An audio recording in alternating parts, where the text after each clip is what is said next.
evade from the Yuzong and still contest for neutral objectives. The fact that they banned Baksha right after that is weird in my opinion. Usually you would actually want to ban the Lancelot, and I think that's why Team Spirit are picking up the Renus first. They think, you know, this is going to be an open space for our jungle. The Lancelot's still open, one shot plays. Oh wait, it's banned, no wonder. Okay, wait. Yeah. So, okay, that makes a whole lot of sense. Now it's tough for one shot. Ooh, what's he going to play? It's Integral and Claude, and it's really, really good against the Farsa too. Yeah, I completely missed the Lancelot there, so... Upon the edge. Oh, I am not a fan of the Nolan, especially against a Tig and a Valen. These are two picks that usually just do really well against the Nolan. Yeah, I think one shot. Because it's Evil Spirit. Game number 1. The crowd is hyped in here. They're ready to go ahead and see our Game 5 of Swiss Day 1 already. Once again, you know, I know it's only day 1, but getting an early start on the Swiss stage is going to be beneficial for the teams. Did you notice something here, Renmar? It's an Impure Rage Nolan, Renmar, for one shot. Oh, yeah.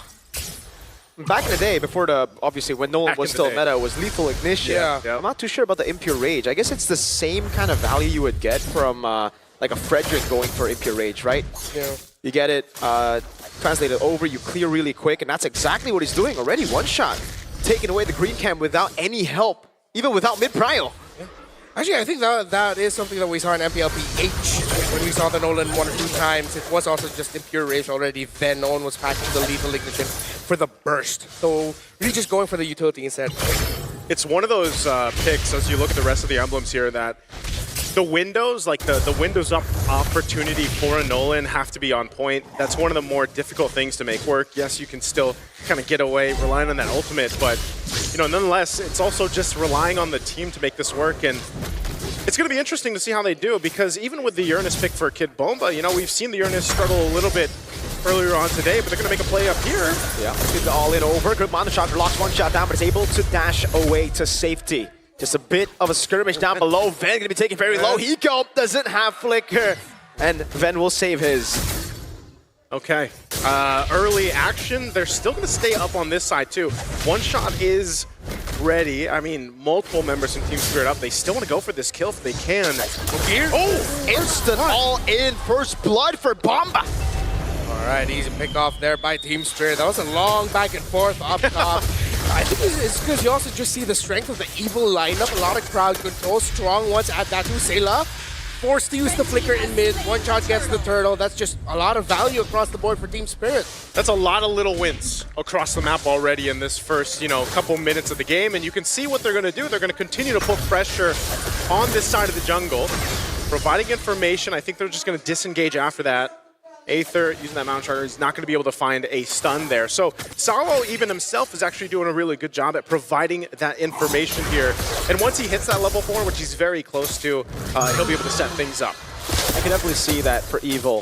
It just gets really tough because they're not used to seeing Nolan, right? So they have completely forgotten about the tempo that he can play with. The Dragon the Flicker, instant for the airstrike and the fracture. He's ticking down, but he got away with Flicker. He's powerful. Maybe if that was a Lethal Ignition, hey. Maybe.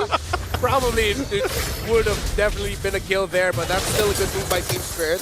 Sawo setting the tempo now after they got the ball rolling after that first turtle. And yeah, I gotta agree with you. I think that's the tricky thing about Nolan when he hasn't shown up in a while. Is like he's good at just showing up, dealing a bunch of bursts, making it look like the team is backed off, and the next thing you know, he's back. Yeah, it's one of the highlights that he played into, you know, when Nolan was picked up so much before. They're gonna, I thought they were gonna actually go for a kick here, but not able to get the angle they were looking for. You can see Sailor's holding on to that feathered airstrike. They're still a bit of ways from this turtle to come up here, though.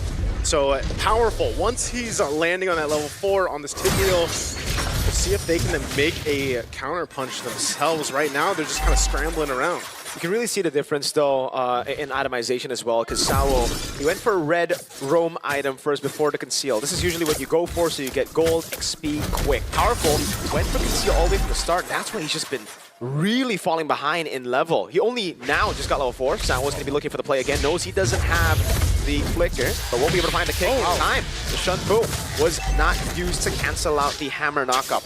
Was he just wait? Did he wait a little bit? It seemed like he waited a little bit too long. It's like, you know, he almost kind of faked himself out on that one, trying to set it up, but they're They're gonna push Aether back. Oh, Yeah, Mamba's just doing so much right now. Pops in the Consecration. Ven even getting chunked there by the Uranus. Sawo is going to have to wait for the cooldown of Wade the Dragon to be back up with Sunset Lover on the Feather Airstrike. Trying to find an opening here. Here, Aether powerful all together. Here's Sawo.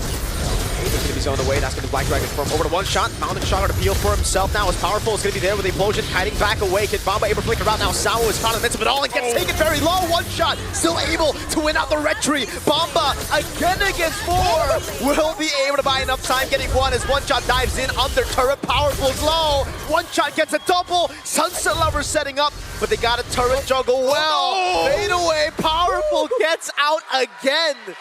Powerful gets out, but at the cost of his team, man. I mean, that was a whole lot for Team Spirit to capitalize on.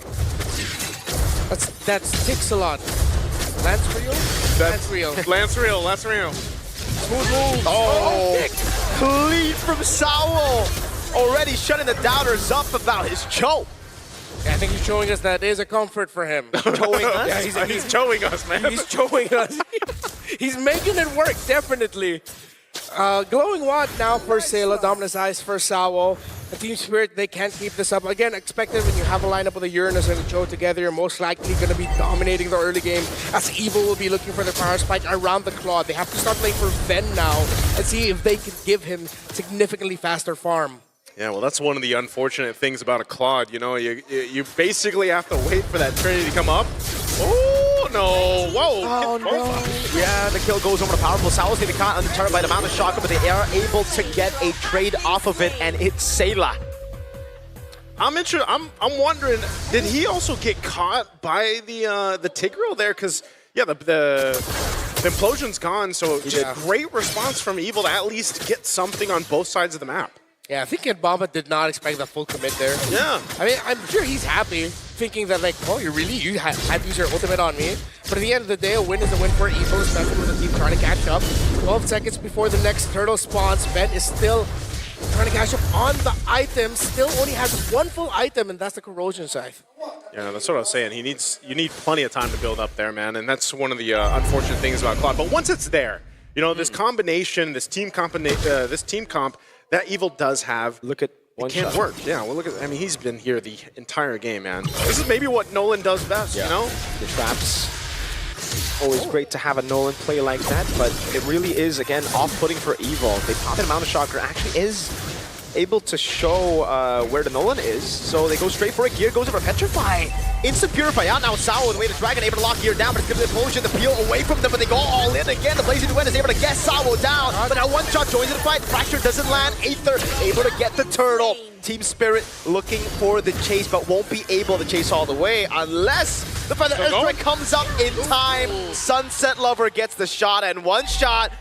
It's like a combo fracture. Sayla gets out with the Valentina. There's just something about Nolan, man. It's just like he's lacking that damage that we saw so much before when he was kind of busted, you know? But now it's more so of, like you mentioned, Renmar earlier, Nolan kind of is there to keep you on your toes, you know? He shows up when you least expect it. He's able to pop up some damage, then he disengages. But he has been in the jungle of Evil. And even though Evil's able to find some things here and there across the map, they still have so much ground to cover. I mean, again, looking at the itemization here, they just don't have much to survive that burst that's coming through. And part of this is, again, Sunset Lover with the Genius Wand and the Lightning Truncheon now. His Feathered Airstrikes do quite a bit of damage to soften up that lineup of Evil. Yeah, around a 1,300 gold lead for the carry over the Claude, close to 2,000 for the Nolan over the YSS. So the main damage dealer is not having a good time here for Evil, and that really means they need to find a way to slow things down. But it's tough to do that when you're up against a team that has a Cho and a Farsa. They can continue being aggressive. There's no reason for them to slow things down. They can't keep it up the way that they've been doing the past few minutes. And now even Kid Bomba is in still. Great cast on the Implosion. Oh no, the BMI coming down as well. Good take by Sayla on the way the Dragon, but here is taken so low, and One Shot's able to trade his Roamer's life for a tier 2 down below. Okay, Sawo going down there made Ben using the Blazing Duet look like just an afterthought. It was fine. Evil still got a small win there in the end. Oh. Yeah, but you see what's happening here, man. If they spend a little bit too long in front, even their tankier members, their tankier heroes are getting shredded to half health. Wow. There it is. Swift Trinity achieved already for Hiko under that 10-minute mark. So, you know, he's online to carry.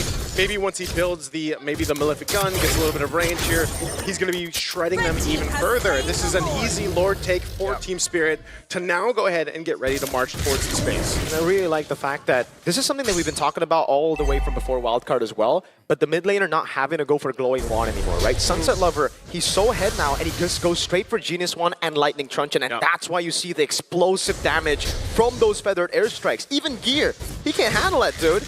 And it's all because they don't need to go and buy out, spend unnecessary resources on the Glowing Wand. Yeah, they don't need to worry about any regen here, so it's all good. Just go straight for the damage, and now it looks like Spirit might be able to get a lot of inhibitors here.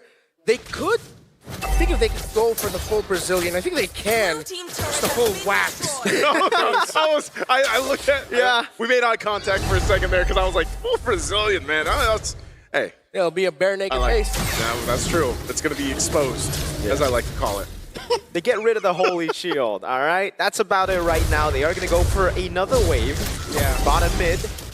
But yeah, for now, it's just playing it safe. They don't really need to do anything too crazy. Bomba does pop in Consecration, baits on the Mountain Shocker away, and now tries to zone them the backline. Skier goes in for the Furious Dive of the Petrify, and is able to land it on Hiko as Sayla steals the Feather Airstrike and zones them back, says, all right, that's enough, brother. I gotta say, like, the fact that they're down 8, almost 9,000 gold, that's an okay defense. You know, you need to buy yourself enough time to go ahead and let Ven get these items that he needs, and that's getting more difficult. Now, Team Spirit, they're still gonna stay on this side of the map if they want to. Sao could literally lead into this space and force a fight if he wants to with a flicker. So if Feather Airstrike comes down, they might just want to get this turret, but still having difficulty actually getting to these turrets and getting them down. But Hiko now does pick up that Malefic Gun, so he's got a little bit more of that range. Kid Bomba as well gets himself the Chastised Pauldron. So that power spike it's already been there for Team Spirit, and Evil is having a difficult time at trying to match the survivability that they need. That's why this time, being able to buy more of this time is important for more so their frontliners, especially powerful, man. We've seen it so many times, guys. If a Tigreal is able to get a set up, like on multiple members. Yeah, and I think that's why Team Spirit have just been playing around the Feathered Airstrike during the base siege. It's like, okay, clear minion waves. They didn't force anything. Okay, we're not going to force anything. They're worried that they'll just walk into a big implosion that will risk turning this an 8k gold lead into 5, which makes things more manageable. And if they mess up even more, it could go down to 3, maybe even things out. So Spirit are still just taking their conditions, making sure they get the items. They have BOD now for a one-shot. Lord is up at 16. They're playing that split where in, out. One shot is going away from the rest of the team, and he's the one managing the minion waves. So they're still very fundamental here. This is the thing, it's just not fun to be powerful, you know, trying to scout things out, and the next thing you know, he's at half health, he's got to go reset. They most likely can't do anything about this Lord. It's going to be quickly taken down by Team Spirit. So they'll try to scrap up what they can on this side of the jungle, but Sao goes for a kick, not the direction he was looking for. Yeah. He'll take it though, again, not expending that flicker because the play here is it'll be back up by the time the Lord goes and gets towards the base here. So this is potentially now for Team Spirit a winning angle off this push. It's going to be crucial for Evil to make this work. And if we look at the defense capability of this lineup, we have to see what Sayla, I'm sure he's going to get the Feathered Airstrike. They need that to be able to survive this push from the Lord here.